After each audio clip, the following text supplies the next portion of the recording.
اسلم نواز DPO اپردیر د ضلع کې ما یو هفته وشوه چې حاضري کړې ده او زموږ دلته چې زموږ پالیسي ده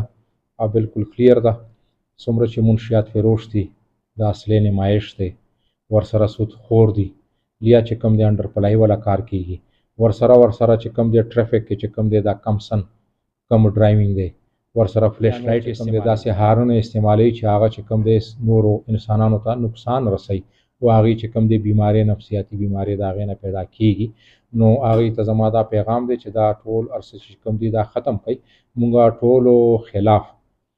یو چې کوم دی بھرپور کاروایی شروع کړې ده او دا څومره دلته چې دا کریمینل کارونه کیږي، که هغه منشیات فروشي ده، که هغه سودخوري ده، که هغه انډر پلای دی، که هغه قبضه مافیا ده او که هغه نور مطلب دی چې غله دي یا ډاکې دي یا هغه دي چې په معاشره کې چې کوم دی غیر اخلاقي کارونه کوي او معاشرې ته چې کوم دی بچو ته او د نوي نسل ته نقصان رسوي، نو هغه به د سزا نه چې کوم دی بچ کیږي نه او هغه به چې کوم دی موږ مکمل یو ځای ته رسو.